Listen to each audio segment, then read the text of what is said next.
बरं, सगळ्यांचं स्वागत करते मी आजच्या क्लासमध्ये.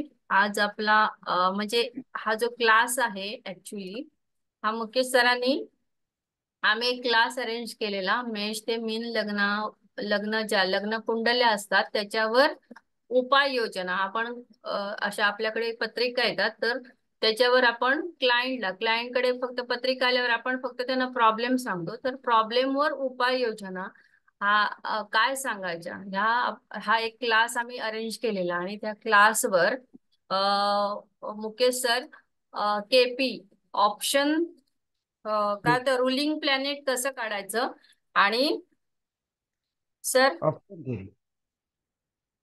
ऑप्शन काय ऑप्शन थेरी. हा ऑप्शन थेरपी हे जे दोन म्हणजे रुलिंग प्लॅनेट कसं काढायचं आणि ऑप्शन थेरपी हे दोन म्हणजे एका ठिकाणी हा क्लास फ्री मध्ये देणार होते आपल्याला. तर आजचा हा फ्रीचा क्लास आहे कारण मेष ते मीन लग्न हा जो क्लास होता आणि हा क्लास आता संपलेला आहे आणि त्याच्यावर जे काही फ्री सरांनी सांगितलेलं की मी फ्री तुम्हाला काही क्लासेस शिकविन ह्याचे कृष्णमूर्ती पद्धतीचे. तर ते आज हा क्लास आहे तर मी तुमचं सगळ्यांचं स्वागत करते. सगळ्यात पहिलं मी दिलीप देवारे सर आहेत आपले देवारे सरांचं म्हणजे स्वागत म्हणण्यापेक्षा आता ते इथे नाहीयेत पण त्यांचे खूप खूप आभार आहेत की त्यांच्यामुळे आम्ही काही क्लासेस घेऊ शकलो आणि तुमच्यापर्यंत आम्ही पोहोचतोय.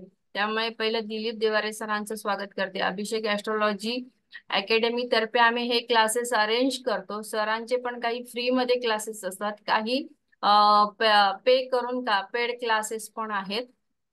गीता मॅडम घेतात. केपी स्पेशालिस्ट आहेत आपले मुकेश सर केपीचे क्लासेस घेतात.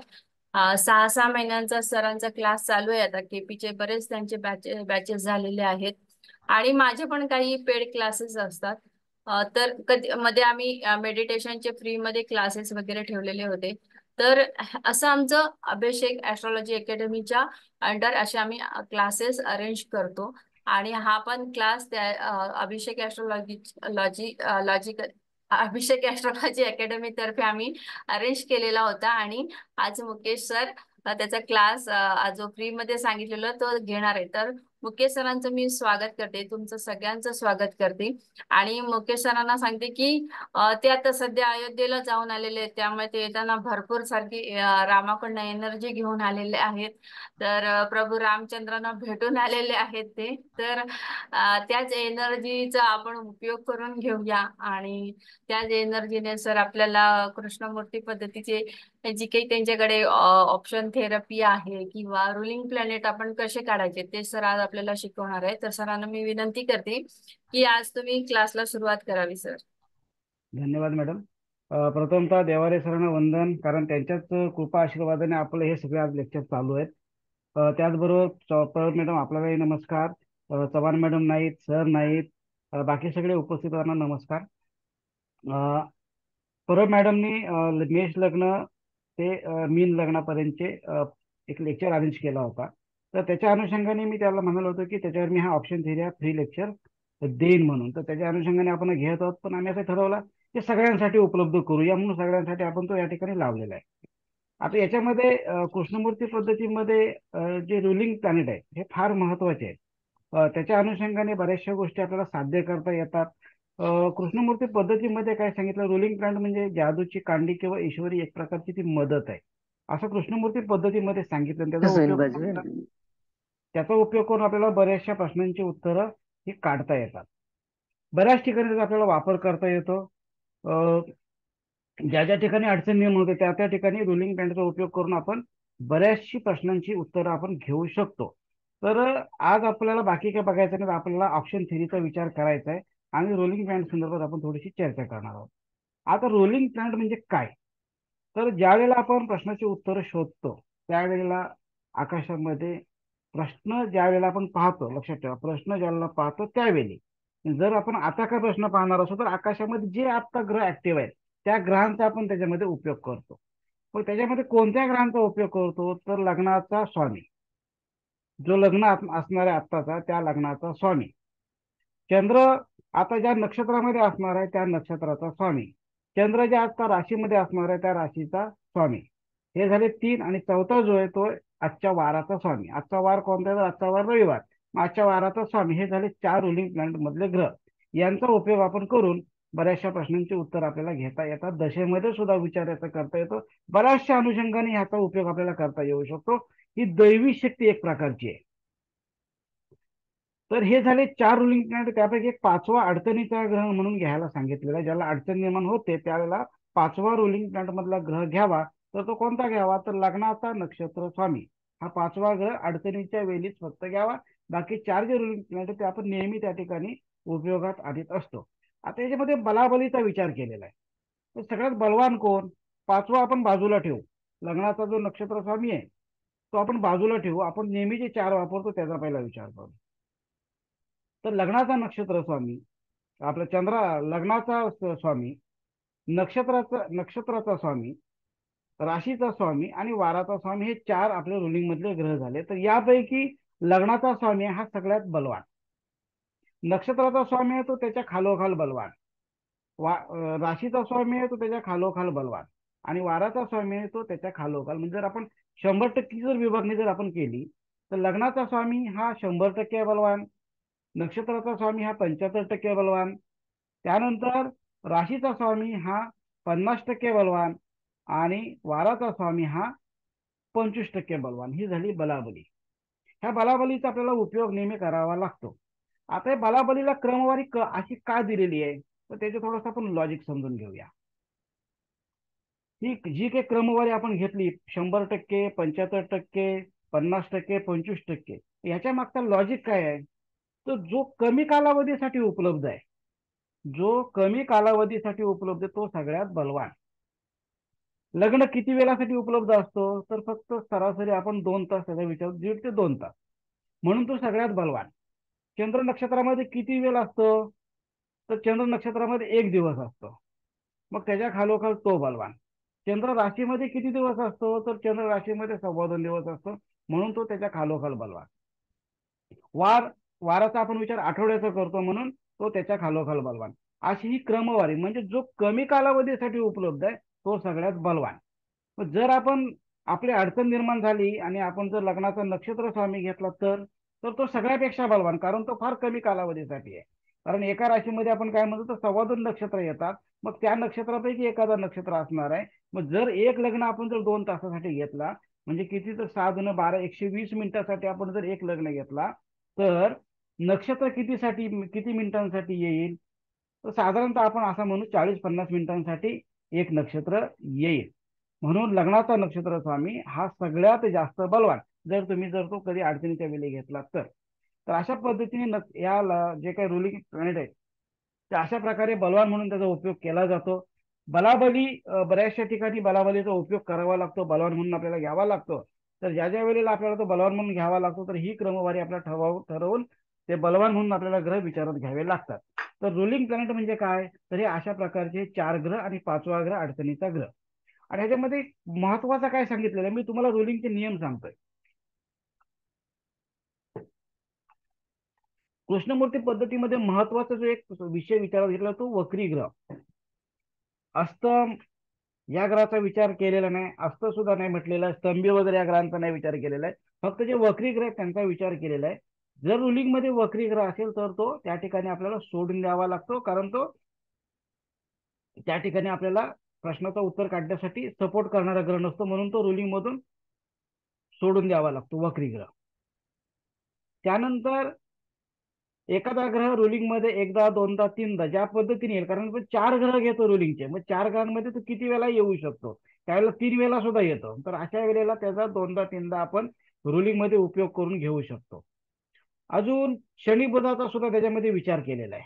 तर शनी बुधासारखे ग्रह जर येणार असतील आणि ते वक्री जर असतील तर वक्री म्हणून त्यांना सोडून द्यायचं आपण, परंतु त्यांचे जे काही गुणधर्म आहेत, शनीचा विलंब आणि बुधाचा द्वित्व, ह्या दोन्ही गोष्टींचा आपल्याला त्याच्यात विचार करावा लागतो.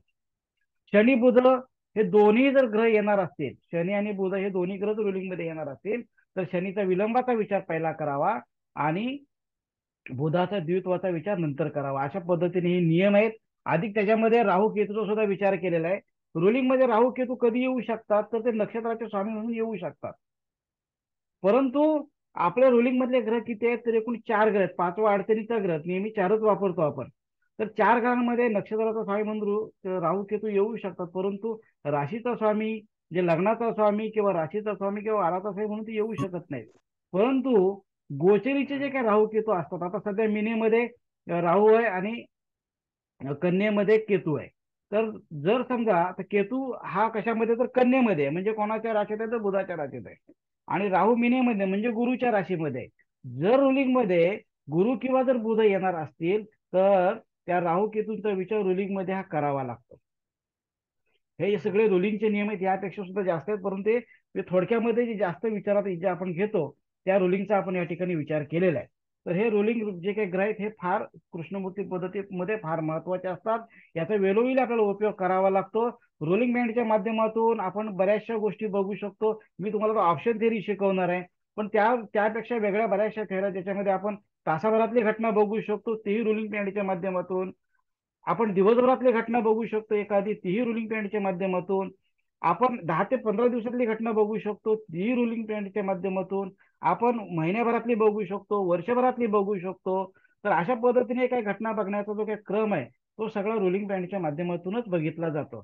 त्याचबरोबर एखाद्याची जन्मवेळ जर नसेल, जातकाला फक्त जन्माची तारीख माहिती परंतु जन्मवेळ माहिती नाही, तर अशा वेळेला सुद्धा रुलिंग पॅन्टचा उपयोग करून आपल्याला जन्मवेळ काढता येते. तर अशा बऱ्याचशा प्रकारे रुलिंग पॅन्टचा उपयोग केला जातो. दशा महादशेमध्ये सुद्धा रुलिंग पॅन्टचा आपल्याला उपयोग करता येतो. तर त्या अनुषंगाने दशा महादशेत आपल्याला तपासता येतो. तर असा बराचसा रुलिंग पॅन्टचा जो काही उपयोग आहे तो वेळोवेळी अडचणीच्या वेळी आपल्याला करता येतो. ज्याला आपल्याला समजा एखादे बरेचसे ग्रह त्या ठिकाणी आलेले आहेत, मग कोणत्या ग्रहाला प्राधान्य द्यावा तर त्यावेळेला सुद्धा आपल्याला रुलिंग पॅन्टची मदत घेऊन त्यामधला कोणता ग्रह निवडावा ही सुद्धा आपल्याला रुलिंग त्या ठिकाणी मदत, रुलिंगचे जे ग्रह आहेत ते त्या ठिकाणी मदत आपल्याला करीत असतात. तर अशा पद्धतीने हे रुलिंग ग्रह आहेत हे केपी मध्ये फार विशेष करून विचारात घेतले जातात. तर रुलिंग मध्ये काय तुम्हाला काही विचार असेल तर विचारा, अन्यथा आम्हाला आपण ऑप्शन थेरीचा विचार करू.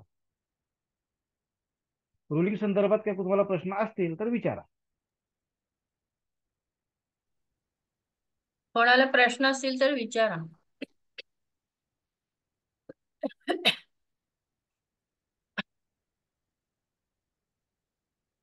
ठीक आहे. आता आपल्याला ऑप्शन थेरी म्हणजे काय तर त्या संदर्भात आपण चर्चा करू. आता ऑप्शन या शब्दामध्येच अर्थ दडलेला. ऑप्शन म्हणजे पर्याय. बऱ्याचशा पर्यायामधून आपल्याला काही पर्याय निवडायचे असतात तर त्याला ऑप्शन थेरी म्हटली जाते. आता त्याच्यामध्ये आपण एक असं म्हणू की एखाद्या क्रिकेटची मॅच आहे तर त्यावेळेला एखादा प्रश्न निर्माण होतो आपल्याला की आता कोण जिंकेल मॅच. तर अशा वेळेला ऑप्शन थेरीचा उपयोग करून आपल्याला मॅच कोण जिंकेल तर त्याचं आपल्याला विश्लेषण करता येऊ शकतो. अधिक एखाद्याला काय पुस्तक प्रसिद्ध करायचं आहे, त्याच्याकडे बरेचशी पुस्तकं नावं त्याच्याकडे उपलब्ध आहेत, तर त्यापैकी त्याने आपल्याला विचारलं की मी यापैकी कोणत्या, ह्या ज्या आपला जो पुस्तक आहे या पुस्तकाला मी यापैकी कोणता नाव देऊ. तर अशा पद्धतीने आपल्याला अशा बऱ्याचशा अनुषंगाने ऑप्शन थेरीच्या माध्यमातून या प्रश्नांची उत्तरं घेता येऊ शकतात. ऑप्शन म्हणजे पर्याय, जातकाकडनं पर्याय घ्यायचे आहेत आणि आपण त्याच्यातनं उत्तर काढून त्याला त्या ठिकाणी द्यायचं आहे. आता कसा काढायचा आहे तो आपण समजून घेऊया. तर सगळ्यात पहिला मी काय करतो तर आजचे आपण रुलिंग घेऊ. आताचे आपण रुलिंग प्लॅनेट घेऊ, त्याच्या अनुषंगाने आपण तो विषय सोडवू. तर बघा आजची तारीख आहे, दिनांक, आजची तारीख आहे 25/2/2024. वेळ आपण घेऊया. आत्ताची वेळ जी आहे ती झालेली आहे 7:55 आहे. आजचा वार कोणता आहे तर वार आजचा आहे रविवार. या वेळेचे आपण रुलिंग प्लॅनेट घेऊया.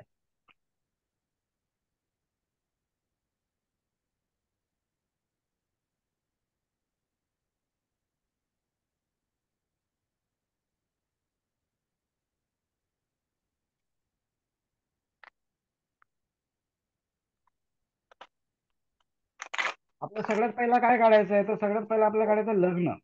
लग्न कोणतं आहे प्रश्न आपण आता हाताळतोय असं गृहीत धरा. तर आताच्या वेळेला लग्न कोणता उपलब्ध आहे. आजची तारीख आहे 25 तारखेला आता कोणता लग्न उपलब्ध आहे.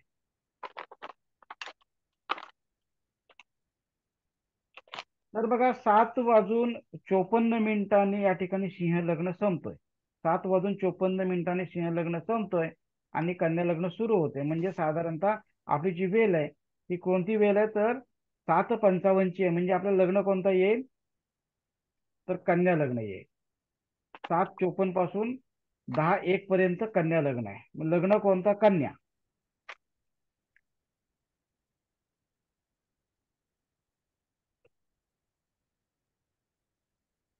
आता याच्यामध्ये महत्वाचं आपल्याला वक्री ग्रह बघायचे असतात. वक्री ग्रह कोणते आहेत ते आपल्याला वापरता येत नाहीत, कारण ते घेता येत नाहीत, उत्तर ते देत नाहीत, म्हणून आपण त्यांचा विचार नाही करत याच्यामध्ये. वक्री ग्रह कोणते आहेत का, तर पंचांगाच्या पेजमध्ये आपण बघून घेऊया. मग आजच्या या 25 तारखेला कोणत्याही ग्रह वक्री नाहीत. बुधाचा अस्त झालेला आहे, शनी अस्त झालेला आहे, परंतु अस्ताचा आपण विचार करत नाहीत. राहू केतू हे नेहमी वक्री असतात, त्याच्यामुळे वक्री ग्रह कोणता या वेळेला नाही आपला प्रश्न वेळेला.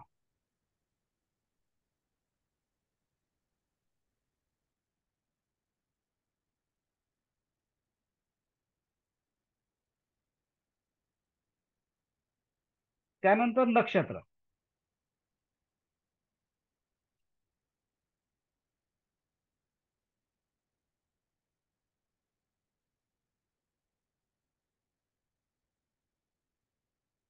25 तारखेला आपल्याला प्रश्नवेळी कोणता नक्षत्र उपलब्ध आहे. बघा, पूर्व फाल्गुनी नक्षत्र जो आहे हा 25:23 आहे. 25:23 म्हणजे आपल्या प्रश्नवेळेमध्ये येतोय, म्हणून नक्षत्र कोणता, तर पूर्व फाल्गुनी. नक्षत्र पूर्व फाल्गुनी. त्यानंतर आपल्याला रास हवे. चंद्र कोणत्या राशीमध्ये तो हवाय. चंद्र पूर्व फाल्गुन नक्षत्रामध्ये, तसंच तो सिंह राशीमध्ये, कारण सिंह रास त्या दिवसाला पूर्ण उपलब्ध आहे 25 तारखेला. मग काय झाला, तर चंद्र जो आहे हा चंद्र सिंह राशीमध्ये आहे. वार कोणता आहे, तर वार आजचा आहे रविवार. तर रुलिंगचे ग्रह कोणते झाले, तर पूर्व फाल्गुन नक्षत्राचा स्वामी कोण, तर शुक्र. कन्या राशीचा स्वामी कोण, तर बुध.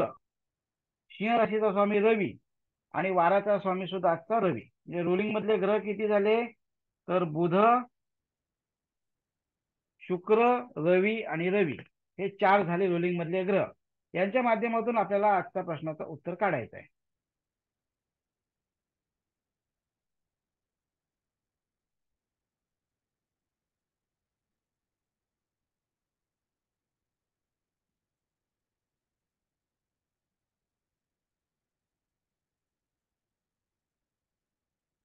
वार रविवार,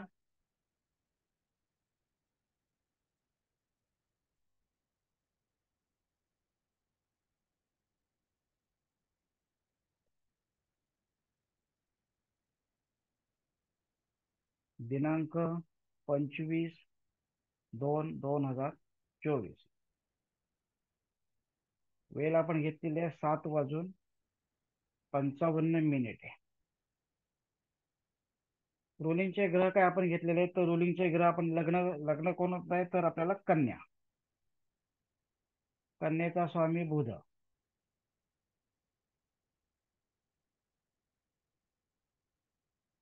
नक्षत्र पूर्व फाल्गुनी.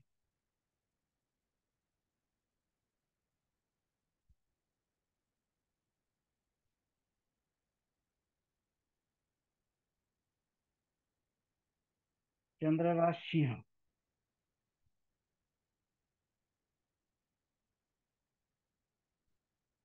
राशीचा स्वामी रवी. वार रविवार.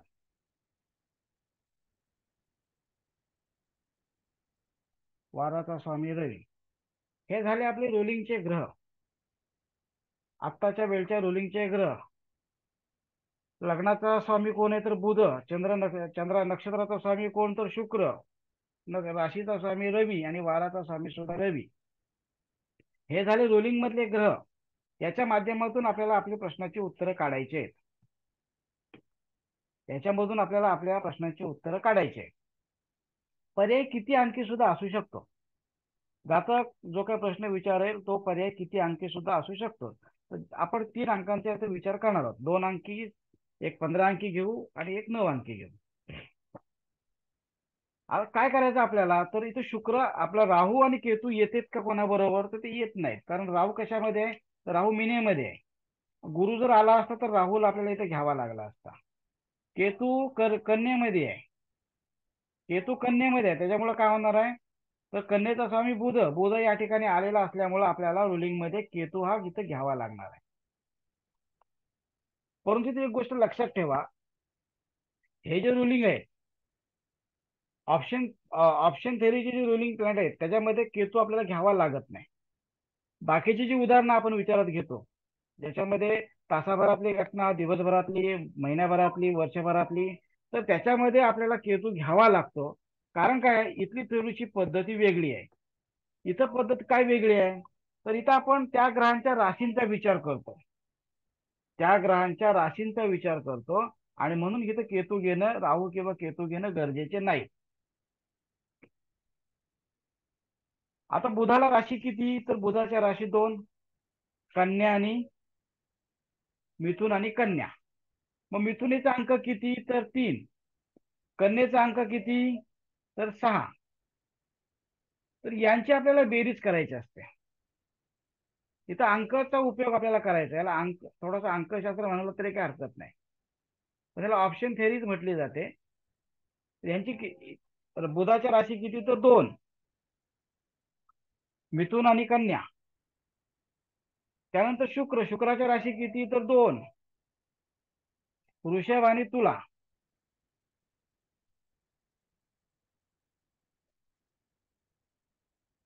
त्यानंतर रवीची रास फक्त एकच, मग आपण फक्त एकच घेऊ, इथं 5 अंक घेऊ. सिंह रास 5 अंक, 5 अंक म्हणजे सिंह रास. त्यानंतर रवी डबल आलेला आहे, म्हणजे परत या ठिकाणी रवीचा 5 अंक घेऊ. अंकाचा उपयोग करून आपल्याला हे उत्तर सोडवायचे आहेत. आता आपण काय केलं, आता तर जे रुलिंग मधले ग्रह आलेले आहेत त्यांच्या राशींचा आपण त्याचा विचार केलेला आहे. तर राशी कोणत्या त्याच्यामध्ये येत आहेत, तर बुध आलेले आहे, शुक्र आणि रवी, म्हणजे बुधाच्या 2 राशी मिथुन आणि कन्या, शुक्राच्या 2 राशी वृषभ आणि तुला, आणि रवीची रास फक्त एकच, सिंह. आता यांची आपल्याला बेरीज करायची आहे, यांची आपल्याला बेरीज करायची आहे. 6 आणि 3 9, 7 आणि 2 9. त्यानंतर रवीची बेरीज 5च येईल, इथंही 5च येईल. हा काय केलंय आपण, तर या दोघांची बेरीज केली.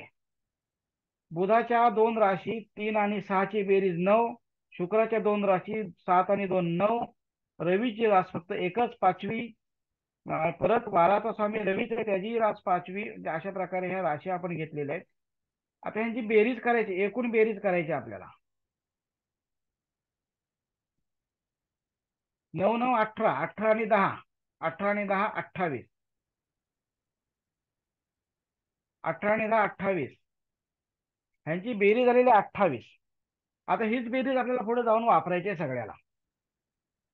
परंतु तुम्ही ज्या वेळेला जो प्रश्न सोडवाल त्यावेळेचे रुलिंग तुम्हाला घ्यायचे. आपण तिन्ही प्रश्न या एकाच रुलिंग वरनं सोडवणार आहात. परंतु जर तुम्ही प्रश्न या अनुषंगाने सोडवणार असाल तर तुम्ही त्या वेळचे रुलिंग वेगवेगळे घ्या. प्रत्येक प्रश्नासाठी रुलिंग हे वेगळे घ्यावे लागतात, एकच रुलिंग घेऊन चालत नाहीत. आता आपण शिकतोय म्हणून तेवढ्या पुरता याचा विचार करू. इथपर्यंत काय काय असेल शंका तर विचारा, आपण पुढे जाऊन येतो.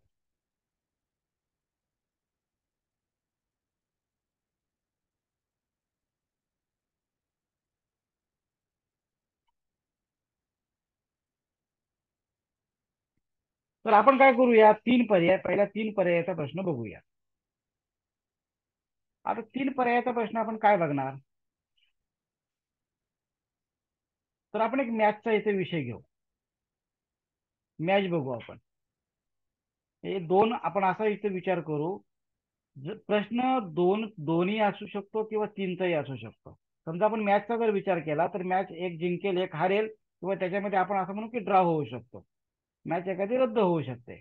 तर जसे पर्याय जातक देईल त्या पर्यायाला त्याला त्याच्या पसंतीने क्रम द्यायला सांगायचा, क्रम आपण नाही निवडायचा. ऑप्शन थिअरी ही जी काही पद्धत आहे, पर्याय जातकाने निवडायचे, पर्याय आपण निवडायचे नाहीत. आणि म्हणून काय करायचं आपल्याला, तर जातक समजा मॅचचा प्रश्न आपल्याकडे घेऊन आला की कोण जिंकेल, दोघांची 2 संघांची मॅच चालू आहे, त्या मॅच पैकी कोण जिंकेल, तर जे काही त्याच्याकडे पर्याय असेल त्याला सांगायचं तू एका कागदावर क्रमाने ते लिहून दे मला. तो म्हणाला की त्याचे समजा पर्याय दोनच असतील, या दोन पैकी कोण जिंकेल, तर ते दोनच पर्यायाचा उपयोग करायचा. पण त्याला अशी शंका असेल जातकाला की कदाचित पाऊस वगैरे पडतो तर मॅच ड्रॉ होण्याची शक्यता आहे. तर अशा वेळेला तिसरा पर्याय जर त्यांनी जर पर्याय जर तिसरा दिला तर तो त्यालाच लिहायला सांगायचा त्याच्या क्रमानुसार. त्याला जे त्याच्या त्याच्या जो काही मनात येईल तो क्रम त्यांनी द्यायचा आहे. मग समजा आपण असं म्हणालो की पहिल्या क्रमांकाला आपण एखादा आपण भारत घेतला,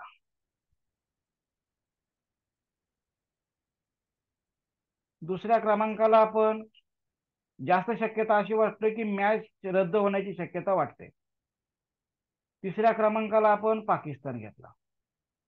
तर जातकाला असं वाटतंय की मॅच होण्यापेक्षा रद्द होण्याची शक्यता जास्त आहे. तर त्याने समजा हे तीन क्रम दिले आपल्याला असे. पहिल्या क्रमावर त्यांनी भारत दिला, दुसऱ्या क्रमावर त्यांनी रद्द म्हणून दिला, आणि तिसऱ्या क्रमावर त्यांनी पाकिस्तान जिंकेल का असं त्यांनी आपल्याला प्रश्न विचारला. त्याच्या मनाने त्यांनी प्रश्न विचारायचे. त्याला असं वाटलं की मॅच रद्दच व्हावी असं त्याच्या मनामध्ये असेल तर तो कदाचित पहिल्या क्रमांकाला तो रद्द सुद्धा लिहू शकतो. पण ते जातकाला लिहून द्यायचे, आपण लिहायचे नाहीत ते. आता हे जे काही क्रम आपण निवडलेले त्या क्रमांमधून आपल्याला उत्तर शोधायचं आहे. आता पर्याय किती आहेत, तर पर्याय तीन आहेत. यालाच आपण ऑप्शन म्हणतो. थोडक्यात पर्याय आहेच ऑप्शन. या तीन ऑप्शन मधून आपल्याला एक ऑप्शन ठरवायचं आहे. मग आता जी काही बेरीज आपली आलेली आहे, अंकांची जी काही बेरीज आली ती आलेली आहे 28. 28 मधून काय होईल आपल्याला उत्तर काढता येईल का, तर आपण एकांकी करून बघू. 2 + 8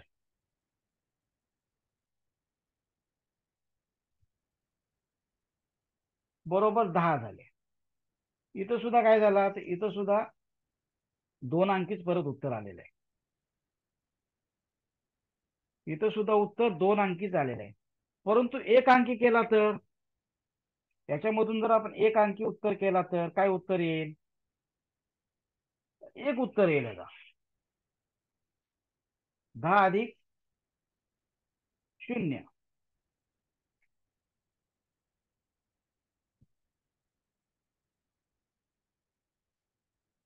बरोबर 1. हा झाला डायरेक्ट आपला उत्तर. हा झाला डायरेक्ट आपला उत्तर. किंवा तुम्ही ह्याच्यातनं वजाबाकी सुद्धा करू शकता.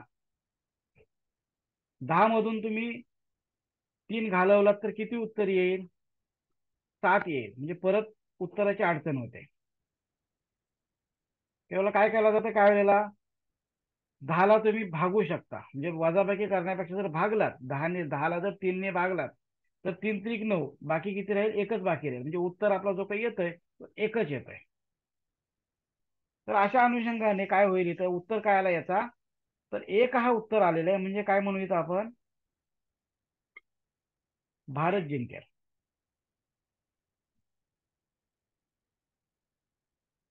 येते लक्षात.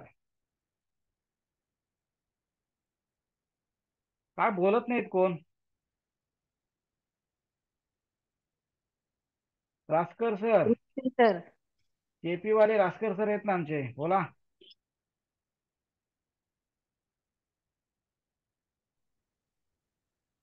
काय वाटते तुम्हाला, काय तुम्ही समजतंय का शिकवतात त्याच्यात दंग झाले.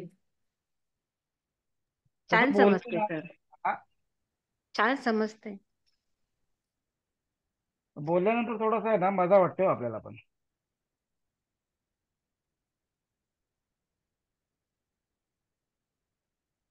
हा झाला क्रमांकांचा नंबर, क्रमांकानुसार उत्तर. पण जर उत्तर 0 आला तर, समजा बेरीजी 3 आली आणि पर्याय पण 3 आले तर उत्तर 0 येणार आहे. अशा वेळेला शेवटचा पर्याय जो असतो तो त्याचा उत्तर असतो. म्हणजे 1, 2, 3 हे जे काही पर्याय आहेत, भारत, रद्द आणि पाकिस्तान, त्यापैकी जो शेवटचा पर्याय आहे त्याचा त्या ठिकाणी उपयोग करायचा आहे. तुम्ही भागाकार करू शकताय किंवा वजाबाकी करू शकताय. दोन्ही पर्याय त्याच्यामध्ये उपलब्ध असतात.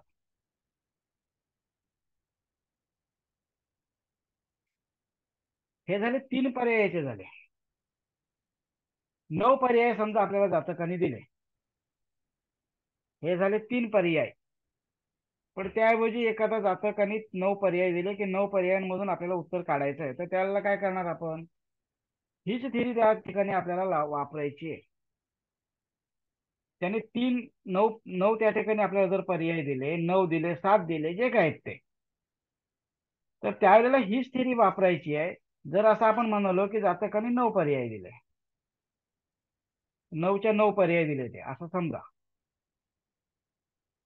मग काय करायचं आहे? आपण एकांकी केलेला आहे इथं. आता इथे एकांकी करून चालणार नाही, कारण पर्याय एकापेक्षा जास्त आहेत. पर्याय एकापेक्षा जास्त आहेत म्हणजे पर्याय 9 आहे, 3 पेक्षा जास्त आहेत. मग आता त्याच्यासाठी आपलं जी काही 10 बेरीज जी आलेली आहे, 10 बेरीज चालू शकते आपल्याला. जी काही 10ची बेरीज आहे ती चालू शकतो. शेवटलं उत्तर तुमचं ह्या ना त्या मार्गाने एकच उत्तर येणार आहे. उत्तर काही या ठिकाणी सुद्धा बदलणार नाही. इथं सुद्धा उत्तर तुमचं एकच येणार आहे. तर पहिल्या क्रमांकाचा काही जो पुस्तक असणार आहे तो तू त्या ठिकाणी त्याचं नाव दे असं तुम्ही त्या ठिकाणी सांगू शकता. 10ला भागला काय किंवा एक अंकी एक केला काय, आता एकच होईल प्रत्येक वेळेला असं काय म्हणता येणार नाही. परंतु नियम असा आहे की जर अंक जर वाढले, अंक जर एक अंकीपेक्षा जर जास्त वाढले तर ते एक अंकी करू नये.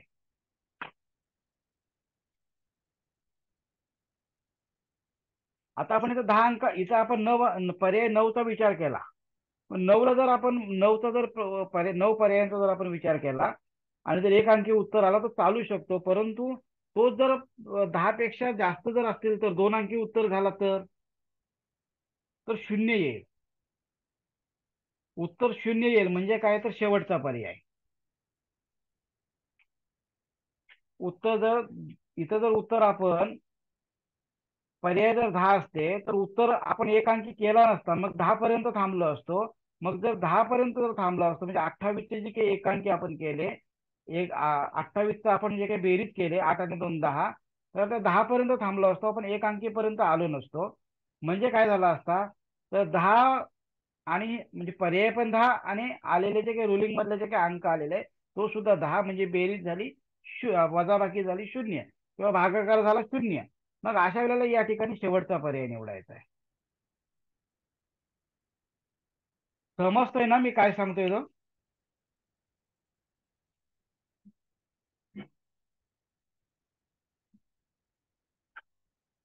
आता हे झाले 10 पर्यायांचे झाले. 9 पर्यायांपर्यंत आपण बघितले, 2 बघितले, 3 बघितले, 9 बघितले आणि 3 बघितले. आता आपण वाढवलं, समजा 15 अंकी आपण केला तर 15 करा, 12 करा, 13 करा, आपण 2 अंकी केले. अंक आपण वाढवले, पर्याय 15 पर्याय जर आपण केले तर पर्याय जर आपण 15 केले तर काय होणार आहे? 10 मध्ये उत्तर नाही सापडणार आहे त्याचा. कारण उत्तरापेक्षा हे जो काही आपण इथे बेरीज जी केलेली आहे 8 अधिक 2 10 अधिक बरोबर 10, उत्तर 10 आणि पर्याय 15. तर अशा वेळेला त्या ठिकाणी आपल्याला 28ची बेरीज आहे त्याच बेरीजचा विचार करावा लागेल. 28च्या बेरीजचाच विचार करून आपल्याला उत्तर काढावा लागेल. मग तुम्ही 28 भागिले 15 करा किंवा 28 वजा 15 करा, बघा काय उत्तर येतो. तर अशा पद्धतीने तुम्हाला उत्तर काढता येतो. भागाकार करा किंवा वजाबाकी करा, दोन्ही केलं तरी चालतात. तर जर आपण 28 भागिले जर 15 केला तर काय उत्तर येईल? 1.86. म्हणजे 15 एके 15, 15 दुने 30 होतात. म्हणजे डबल जात नाही भाग आपल्याला. मग किती शिल्लक राहतात? जर आपण 15चा भाग दिला, 28ला 15ने भागला आपण, तर 15 एके 15, शिल्लक किती राहिले त्याच्यामधून? तर 8तनं 5 गेले, राहिले 3, 8तनं 5 गेले, राहिले 3, 2तनं 1 गेले, राहिला 1, बाकी 13. किती राहिले? तर 13. तर 13 हा त्याचा उत्तर आला. जे बाकी राहतात तो उत्तर, भाग जातो तो उत्तर नाही.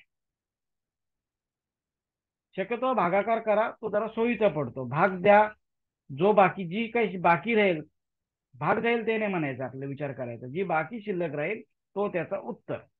तर अशा पद्धतीने तुम्ही वेगवेगळ्या पद्धतीने या ऑप्शन थेरीचा उपयोग करू शकता. तुम्ही पर्याय कितीही घेऊ शकता. आपण 3 बघितले, 9 बघितले, 15 बघितले, तर अशा पद्धतीने वेगवेगळे तुम्ही आता हे पर्याय आपण ठरवणार नाहीत, हा जातक ठरवणार आहे. त्यामुळे त्याचा जो काही प्रश्न असणार आहे त्या प्रश्नाला तो पर्याय घेऊन येणार आहे. ते पर्याय काय आपण ठरवणार नाहीत, परंतु हे जे काही रुलिंगचे जे काही ग्रह येतात, ह्या रुलिंगच्या ग्रहामधून आपल्याला ठरवायचं आहे की ह्या पर्यायामधून आपल्याला काय निवड करायची आहे. ह्या रुलिंगचा विचार करायचा आपल्याला आहे आणि त्याच्यामधून ठरवायचं आहे की आपल्याला आलेल्या प्रश्नाच्या अनुषंगाने एकांकी बेरीज करणं गरजेचे आहे की 2 अंकी ठेवणं आवश्यक आहे. त्या ऑप्शन जे काही पर्याय देतात त्या पर्यायावरून आपल्याला ठरवायचं आहे. बाकीच्या उदाहरणामध्ये जी काही दुसरी जी आहेत, आता हे अंक पद्धतीने याचा उपयोग केला जातो, परंतु जे बाकीची जी काही जी गणित आहेत त्याच्यामध्ये तासाभरातली, दिवसभरातली, जसं मगाशी तुम्हाला म्हणत होतो, तर त्याच्यामध्ये राहू केतूचा इथं विचार आपण केला असता, बुधाबरोबर केतूला आपण घेतला असता. परंतु ह्या ऑप्शन थेरीमध्ये तसं आपल्याला काही घेण्याची गरज लागत नाही, कारण राशी नाही.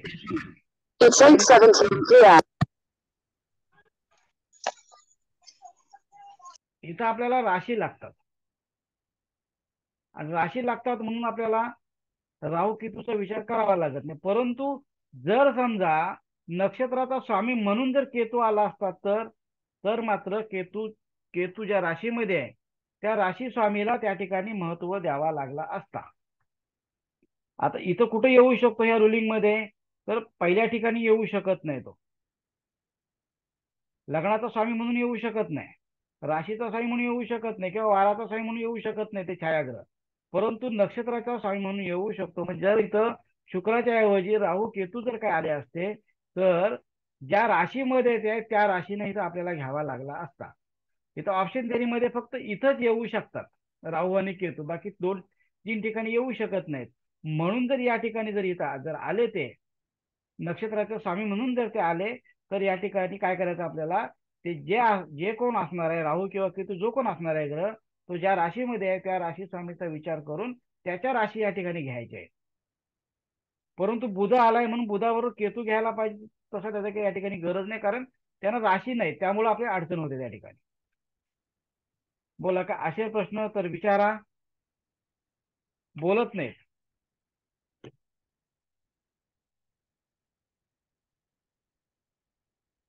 रासकर सर,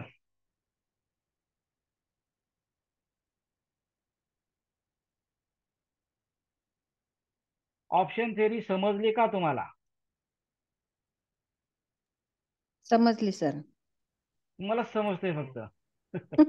बाकी सगळे पारंपरिक आहेत ना म्हणून बोलत नाहीये. हा बरं, माझा उद्देश आहे त्यांना यायला पाहिजे म्हणून मी घेतलेली आहे. तर त्यांना जर येणार असेल तर फायदा आहे. एकदम नवीन असतील तर काय. हॅलो हा बोला. सर, मी विचारू का एक प्रश्न? विचारा ना, विचारा. सर, इथे ना तुम्ही म्हणजे 3 पर्याय या एक्झाम्पल साठी दिलेले आहेत आणि तुम्ही असं पण सांगितलं की कुठे 15 पर्याय असतील किंवा 15 पेक्षा जास्त असतील ते सुद्धा तुम्ही शिकवलं. पण ना प्रश्न सर असे येतात की नीट मध्ये मला 500 पेक्षा जास्त मार्क्स येणार का? तिथे 1 किंवा 2च पर्याय येतात, तर मी 1 अंकी नंबर पर्यंत जाणार ना सर? हा बरोबर आहे. बरोबर आहे. म्हणजे तिथे असं कधी कधी असं विचारतात की 540 येतील की 500 येतील की 490 येतील. मग सर बरोबर. अशा प्रश्नांसाठी काय करायचं? ते हे पर्याय त्यांच्याकडूनच घ्यायचे बघा, का? की समजा त्यांनी प- एक मिनिट सर, एक एक मला पूर्ण करू द्या. समजा त्यांनी सांगितलं 540 पहिला पर्याय, मग 510 दुसरा पर्याय, राईट? किंवा मी असं म्हणजे असे ते ते बोलत असताना मी पर्याय लिहून घेऊ आणि नंतर त्या पद्धतीने तुम्ही जी पद्धत सांगितली आहे तसं कॅल्क्युलेट करून त्यांना उत्तर देऊ का? मॅडम असं काय तुम्हाला करायचं म्हणायचं माहितीये काय, हा. क्रमवारी त्यानंच द्यायला लावायची, आपण नाही द्यायची क्रमवारी. हा म्हणजे ते जेव्हा बोलत असताना त्यांनी पहिलं 510 सांगितलं तर माझ्यासाठी तो पहिलाच क्रम असेल ना सर? हा ठीक आहे. राईट. दुसरं सर, लग्नासाठी माझ्याकडे 3 स्थळ आहे, 4 स्थळ आहे आणि स्थळांचं नाव सांगितलं, एकाचं नाव एक्स आहे, एकाचं वाय आहे. तर ज्या पद्धतीने ते सांगतात त्याच पद्धतीने मी ते पर्याय निवडू ना? म्हणजे फर्स्ट नंबर हे दिला, सेकंड हा दिला, पोझिशन हीच घेणार कॅल्क्युलेशनची, राईट? शक्यतो जरी त्यांनी तोंडाने सांगितलं तरी त्यांना सांगायचं तुम्ही तुमच्याकडे किती समजा आता किती पर्याय आहे तर 3 पर्याय आहे तर तो तुम्ही एका खाली एक पर्याय मला लिहून द्या ते शक्यतो असं सांगण्याचा प्रयत्न करा. Okay sir, same question medical साठी पण गेलं की ॲलोपॅथी आयुर्वेदिक राईट, तरी हा पण मी सेम घेऊ शकते ना सर, टेक्निक सेम येणार. टेक्निक सेम येणार. कारण तुम्ही जेव्हा बघा अजून पर्याय सांगितले ना 9 पेक्षा जास्त, हा तर सर खूप कमी प्रश्नामध्ये असं येणार ना की पर्याय जास्त आहे. बरोबर मॅक्स आहे. मॅक्स 5 पर्याय पर्यंत जातील ना माणसं, त्याच्याहून बघा जास्त समजा पर्याय नाही तुम्हाला होऊ शकत. समजा तुम्हाला निवडणुकीचा प्रश्न एखादा आला. हा हा, मला आता तो विचारतो पण. निवडणुकीमध्ये किती सदस्य असतात तर बरेच असतात. हा 200 300 500 असे सदस्य ते असतात. हा, मग अशा वेळेला एवढे काय आपण पर्याय घेऊ शकत नाही. मग अशाला गट्टा तयार करायचा गट 1 ते गट 50 माझं 50 मराठी खूप चांगलं नाहीये. गट्टा म्हणजे एक असा ग्रुप तयार करायचा. ग्रुप ग्रुप, ओके ओके, हा समजा बघा 20 पर्याय, आता 20 पर्यायांचा घेऊ आपण. समजा 20 पर्याय आहेत. मग हा 20 पर्याय काढायचे का तर समजा गरज नसेल 20 पर्यायांची. हा मग जातक म्हणाला की मला 5-5 चे ग्रुप चालतील. मग 1 ते 5, 6 ते 10, 11 ते 15, हा हा हा हा 16 हा, ते 20 असे 4 ग्रुप करून आपण घेऊ शकतो उत्तर. ओके. म्हणजे थोडक्यात म्हणजे मिनिमाइज आपल्यालाच करायला लागेल प्रश्न पर्यायांना. नाही नाही नाही, पर्याय त्याला त्याच्याकडनं क्लिअर कट जातकाकडनंच करून घ्यायचा आहे. त्याच्याशिवाय आपण उत्तर नाही, आपल्या मनाने कोणाला क्रमवारी नाही द्यायची. आता मी तुम्हाला माझा एक प्रश्न सांगतो. मी एक सहज असा बसलो होतो तर मला बघूया बॅचला किती ऍडमिशन माझ्या होतोय. हा आता माझा आकडा होता 20चा. मग 1 ते हा 20 घेण्यापेक्षा मी काय केले, ऑलरेडी माझ्याकडे 6 ऍडमिशन झाले होते. मग 6 ऍडमिशन झाले होते, मी 5 पर्यंत ऍडमिशन घेतो. 5 झाले की मी सुरू करतो. हा, तर जर माझ्याकडे 6 झालेले आहेत तर मला 6चा विचार करायची गरजच राहिलेली नाही. मला 6 पासून पुढे विचार करायचा आहे. राईट. मग 7 ते 10 असा एक मी गट बनवला. 11 हा ते 15 असा एक गट बनवला. आणि हा, 16 ते 20 असे 3 गट बनवले आणि त्याचा मी उत्तर काढला शोधून. समजलं सर, मला समजलं सर. किंवा जर आकडे मोठे असतील 200 300 असे आकडे तर मग त्याची गट्टे तयार करायचे, असे ग्रुप तयार करायचा. 1 ते 50, 51 ते 100.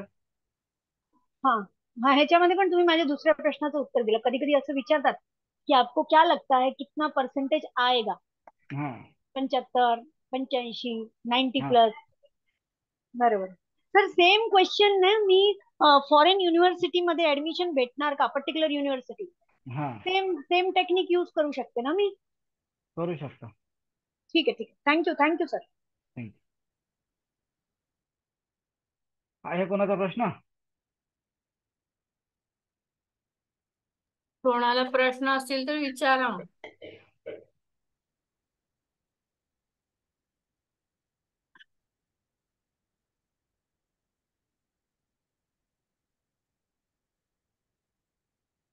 आपण ही 3च उदाहरणं घेणार होतो तर ते आपण घेतलेली आहेत. अजून तुम्हाला एक दुसरी गुलबर्गा पद्धत सांगतो. तर ती सुद्धा तुम्हाला उपयोगाला येईल. ती शॉर्टकट मेथड आहे, फार शॉर्टकट आहे. त्यासाठी तुमच्याकडे मात्र सबचा कोष्टक असणं गरजेचं आहे. एक सबचा कोष्टक येतो केपी मध्ये, तो जर तुमच्याकडे असेल तर त्याच्या अनुषंगाने तुम्ही उत्तर घेऊ शकता जातकाचा. पण तो उत्तर तो कसा घेतला जातो, किंवा हो किंवा नाही मध्ये घेतला जातो. पूर्ण तुम्हाला विश्लेषण नाही करता येणार, फक्त हो किंवा नाही. तर तो कसा घेणार तुम्हाला सबचा कोष्टक दाखवतो.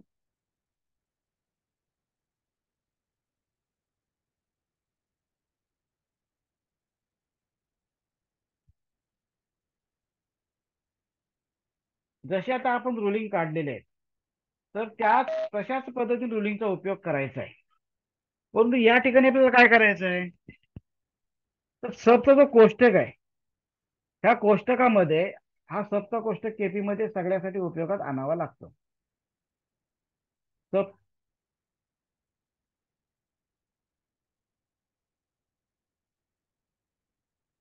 जरा सबचा कोष्टक बघितला तर हा बघा केपी नंबर इथं दिलाय बघा. इथं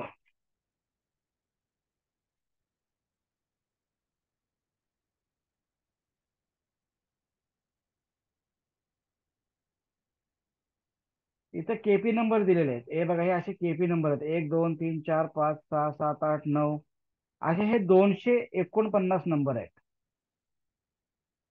हा 249चा उपयोग करून 249 नंबरचा उपयोग करून आता हे याच्यामध्ये किती आहेत तर ह्या 6 राशींचे आहेत 124 पर्यंत आहेत. 125 पासून 249 दुसरा पेज आहे. तर अशा पद्धतीचे हे सबचा कोष्टक आहे. या सबच्या कोष्टकाचा उपयोग कृष्णमूर्ती पद्धतीमध्ये बऱ्याच गोष्टींसाठी करावा लागतो. त्याच्यामध्ये महादशा अंतर्दशेचा आपण ज्यावेळेला महादशा अंतर्दशा काढतो त्यानंतर आपण ज्यावेळेला घटना कधी घडणार आहे ती ज्याला आपण सांगतो तर त्याला सुद्धा याच्यामध्ये रवी भ्रमणाचा विचार करताना ह्याचा विचार करावा लागतो. तासाभरातल्या घटनेचा विचार करताना सुद्धा या सबच्या कोष्टकाचा आपल्याला उपयोग करावा लागतो. कारण एखादा सब जो आहे राशीमध्ये येणारा एखादा सब आहे, जसं आता इथं बघा ही मेष रास आहे. त्या मेष राशीमध्ये नक्षत्र किती येते तर अश्विनी, भरणी आणि कृतिका. मग यांचे सब किती येते एकूण राशीमध्ये तर 22 सब आहेत. एकूण सब किती आहेत तर 22 सब आहेत. मग या 22 सब मध्ये अश्विन नक्षत्रामध्ये 9 सब येतात, भरणीमध्ये 9 येतात म्हणजे 18 झाले आणि कृतिकामध्ये 4 सब येतात. अशी मिळून 22 सब येतात. मग ह्या सबची जी काही व्याप्ती आहे ती त्याच्यामध्ये दिलेली असते सबच्या कोष्टकात. केतूमध्ये पहिला केतूचा उपनक्षत्र येईल तो 46 कला आणि 40 विकलेचा आहे. केतूमध्ये शुक्राचा उपनक्षत्र येईल तो 46 कला 40 विकलेपासून 3 अंशापर्यंत आहे. तर अशा प्रकारे प्रत्येक सबची जी व्याप्ती आहे ह्या कोष्टकामध्ये दिलेली आहे. याचा उपयोग करून तुम्ही तासाभरातली जे काही होणारी घटना ती काढू शकताय, जन्मवेल ती काढू शकताय. त्यासाठी हा सबचा आपल्याला या कोष्टकाचा उपयोग करावा लागतो.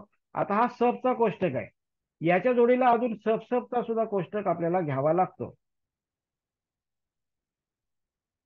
सबचा कोष्टक हा सबचा कोष्टक आहे. हा सबचा कोष्टक म्हणजे काय जर जो सब आहे आता आपण सब जो बघितला आता उदाहरणार्थ याच्यामध्ये आपण बघू केतूमध्ये केतूचा सब आहे किती तर 46 कला 40 विकलेचा आहे टोटल. मेष राशीमध्ये केतू नक्षत्रामध्ये केतूचा जो उपनक्षत्र आहे तो एकूण त्याची जी काही व्याप्ती आहे 46 कला आणि 40 विकलेचा आहे. तर या 46 कला 40 विकलेचे परत 9 भाग केलेले आहेत. 46 कला 40 विकलेचे 9 भाग केलेले आहेत. त्याला सब म्हटलं जातं. सब आणि सब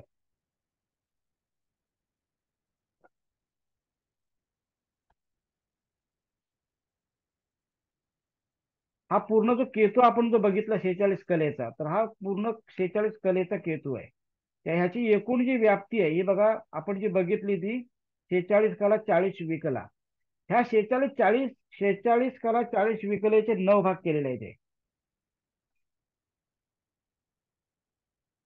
तर हा झाला उपनक्षत्र म्हणजे सबचा कोष्टक. याचा सुद्धा आपल्याला जन्मवेल काढण्यासाठी उपयोग करावा लागतो.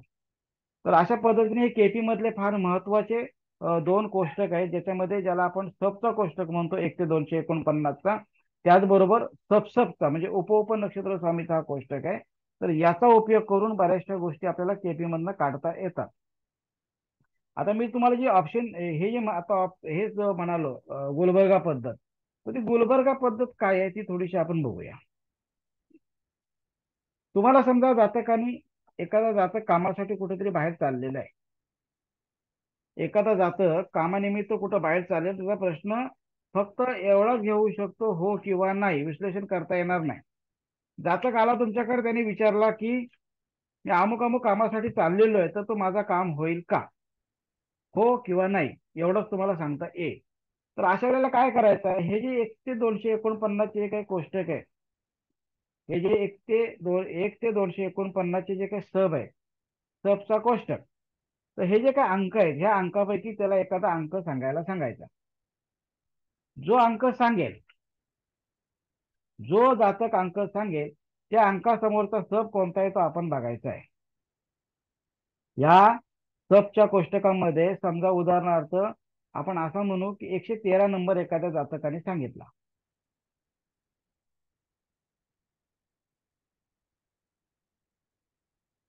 जातकाने 113 नंबर सांगितला. मग 113 नंबर याचा सब कोण आहे तर मंगल आहे. 113 नंबरचा सब काय आहे तर मंगल आहे. मग जर हा मंगल रुलिंग मध्ये असेल तर प्रश्न होकारार्थी आणि रुलिंग मध्ये नसेल तर प्रश्न नकारार्थी. मग त्या प्रश्नाच्या वेळचे रुलिंग घ्यायचे त्याच्याकडनं अंक घेतल्यानंतर आपण रुलिंग प्लॅनेट घ्यायचे आणि रुलिंग प्लॅनेट घेतल्यानंतर त्या रुलिंग प्लॅनेटमध्ये हा मंगल असणं आवश्यक आहे. त्या 4 ग्रहांपैकी एक मंगळ येणं आवश्यक आहे. जर मंगळ असेल त्याच्यामध्ये तर तुम्ही उत्तर होकारार्थी द्या, आणि जर मंगळ त्याच्यामध्ये नसेल तर उत्तर तुम्ही नकारार्थी द्या. पण हा सबचा कोष्टक तुमच्याकडे त्यासाठी हवा. अधिक प्रश्नकुंडली ज्याला आपण विचारात घेतो, कृष्णमूर्तीची प्रश्नकुंडली ही वेगळ्या पद्धतीची आहे, आणि पारंपरिकनी जी आपण प्रश्नकुंडली सोडवतो ती वेगळ्या पद्धतीची आहे. कृष्णमूर्ती पद्धतीमध्ये जी काही प्रश्नकुंडली आपण मांडतो ती सुद्धा या अंकाच्या अनुषंगानेच मांडली जाते. जातकाला त्यावेळेला सुद्धा आपण विचारतो की त्यावेळेला आपण प्रश्नकुंडली मांडतो कृष्णमूर्ती पद्धतीची, त्यावेळेला जातकाला आपण विचारतो की मला 1 ते 249 पैकी कोणता तरी एक अंक सांग. मग ज्याला जातक तो अंक सांगतो त्या अंकानुसार ती प्रश्नकुंडली बनते. म्हणजे प्रश्नकुंडली ही सुद्धा या सबच्या कोष्टकानुसारच तयार होते. तर असा या सबच्या कोष्टकचा फार मोठा महत्व कृष्णमूर्ती पद्धतीमध्ये आहे. त्याचा वेगवेगळ्या पद्धतीने उपयोग आपल्याला करता येतो.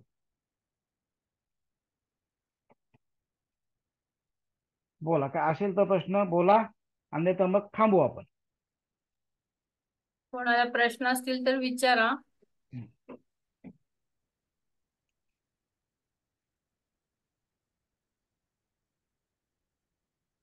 सगळ्यांना समजलं का हो की नाही ते? कोण काही बोलतच नाही, त्यामुळे काय समजण्याला काय मार्गच नाहीये. हा, असं आहे ना. सर माझा एक प्रश्न होता. बोला.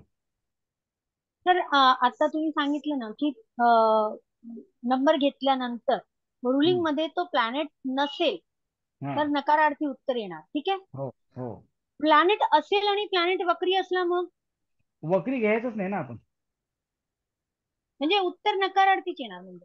हा, ओके रुलिंग मधला वक्री ग्रह सोडायचाच आहे आपल्याला. ओके. म्हणजे तो मग राशी लॉर्ड असेल म्हणजे मुख्य असेल तरी पण तो सोडायचा सर. हो हो. म्हणजे सॉरी त्या- राशी लॉर्ड नाही.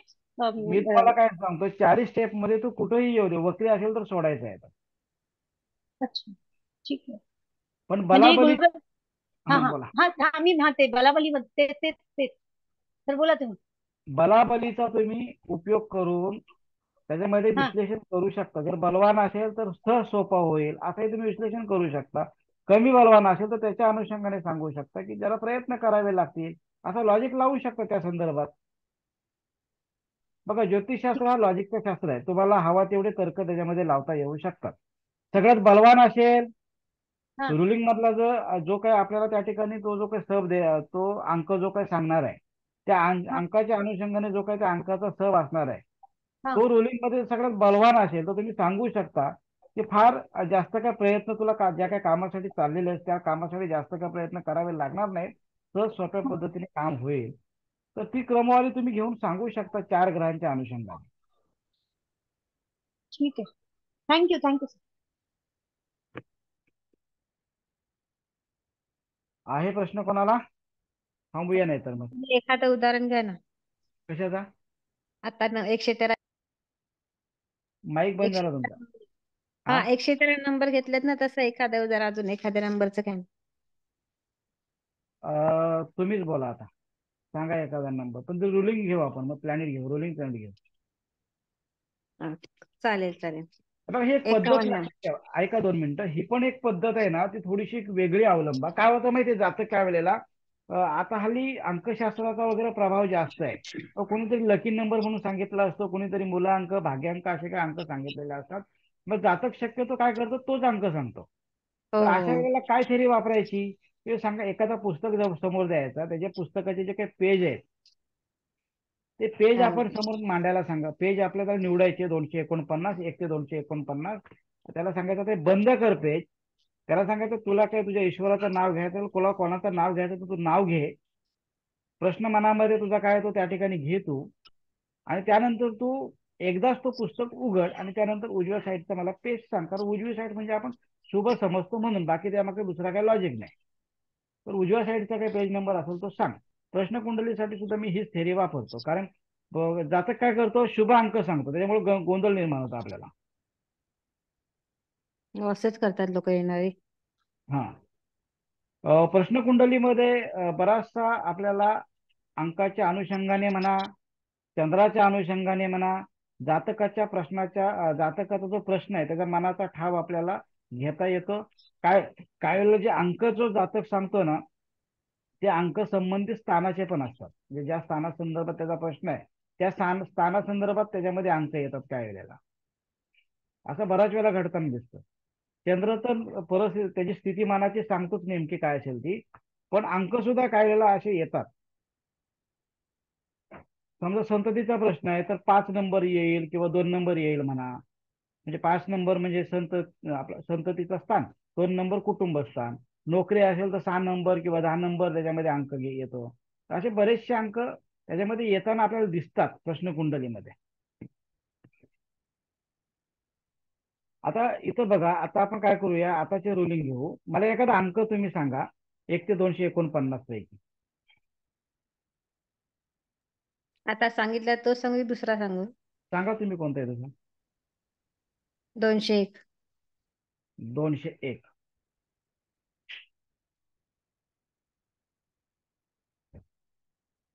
आता इथं बघा 201 अंकासमोर केतू आहे. 201 अंकासमोर काय तर केतू आहे. म्हणजे सब कोणता आला तर केतूचा सब आलेला आहे. जातकाने जो काही प्रश्न विचारला त्याचा सब काय केतू आहे. मग आताचे रुलिंग कोणते होते आपण मगाशी काढले होते ते आपण रुलिंग लिहू इथं.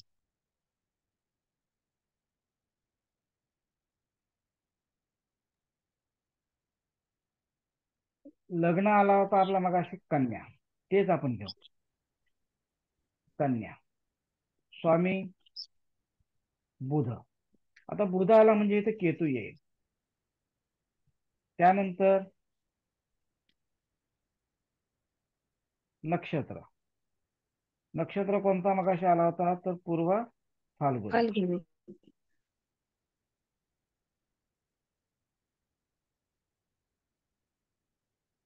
शुक्र.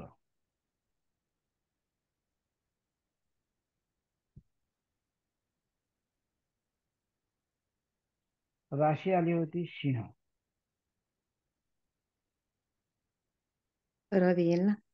हा, आणि वाराचा स्वामी वाराचा स्वामी. रविवार म्हणजे रवी. रवी.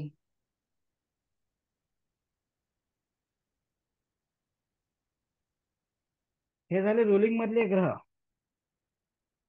बुध, केतू, शुक्र, रवी, रवी. आता प्रश्न काय तुम्ही विचारला, अंक कोणता दिला तर 201. 201. त्याचा सब केतू आला होता. रुलिंग मध्ये केतू आलेला आहे. रुलिंग मध्ये बरोबर केतू आलेला तो बलवान म्हणून आलेला आहे. बरोबर. रुलिंग मध्ये केतू आलेला तो बलवान म्हणून आलेला आहे. तर काय होईल, प्रश्नाचा उत्तर होकारार्थी आणि तो लग्नाच्या स्वामी बरोबर आलेला आहे म्हणजे बलवान आहे तो सगळ्यात जास्त. आणि कृष्णमूर्ती पद्धतीमध्ये राहू केतूला विशेष महत्व दिलेलं आहे. राहू केतू जर असतील तर त्यांना प्रामुख्याने त्यांचा विचार पहिला करायला सांगितलेला आहे. आणि म्हणून काय म्हणू आपण इथं तर केतू आलेला आहे म्हणजे सहज अगदी जो काही त्याचा प्रश्न असणार आहे, ज्या प्रश्नासाठी तो चाललेला आहे जातं, सहज अगदी पद्धतीने त्याचा तो काम जो आहे तो निकाली निघेल. म्हणजे प्रश्नाचं उत्तर होकारार्थी. ओके, समजले सर.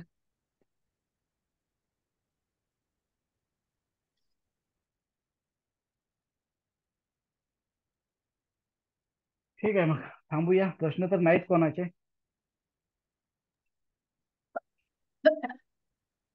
थांबायचं का? हो, 8:45 झालेत. मला पण जेवायचं आहे, क्लास आहे परत. हो हो. आज 3 थँक्यू मुकेश सर, खूप छान क्लास झाला. आणि म्हणजे पटकन झटकेपट एक कोणाचा प्रश्न असेल तर आपण कसं रुलिंग प्लॅनेटचा वापर करून कसं काय आपण उत्तर देऊ शकतो हे खूप छान पद्धतीने तुम्ही सांगितलेले. कदाचित आपल्या इथे सगळे जे विद्यार्थी आहेत ते कदाचित पारंपरिक शिकणारे असतील, पण केपी सुद्धा खूप छान शिकण्यासारखे शास्त्र आहे. आणि त्याच्यामध्ये आपण लवकर झटकेपट असं आपण कसं उत्तर देऊ शकतो हे आज मुकेश सरांनी खूप छान पद्धतीने सांगितले. तर मुकेश सर तुमचे खूप खूप आभार आणि सगळ्यांचे खूप खूप आभार. Thank you so much. Sir, KP साठी पंचांग कोणतं घ्यायचं? कोण बोलताय? तारळेकर बोलते मी. मॅडम, पंचांग हाच आपलाच वापरायचा आहे. केपी साठी वेगळं ओके पंचांग येत नाही, सेम नाही पंचांग. नाही ओके ओके पंचांग सर ओके. पंचांग हाच वापरतो आपण. तो जो केपीचा पंचांग म्हटला जातो ना, तर त्याच्यामध्ये हा तसं त्याचा उपयोग आपण इथं नाही करत. गोचरीसाठी त्याचा उपयोग तुम्हाला करता येऊ शकतो, पण तो तेवढा गोचर आपण नाही बघत. घटनेसाठी तुम्हाला उपयोगात आणता येऊ शकतो. तुम्हाला पाहिजे तर त्या पंचांगाची मी पीडीएफ पाठवेन, माझ्याकडे आहे पंचांगाची पीडीएफ. Okay sir thank you. चंद्र, समजा चंद्र बघितला तर चंद्र कोणत्या राशीतून, कोणत्या नक्षत्रातून, कोणत्या सब मधून, कोणत्या सब मधून चाललेला आहे, तो त्याच्यामध्ये दर्शवलेला असतो. Okay sir thank you. थँक्यू. थांबूया मग. चालेल सर, ठीक हे आहे. रेकॉर्डिंग स्टॉप केलं. शुभरात्री सर.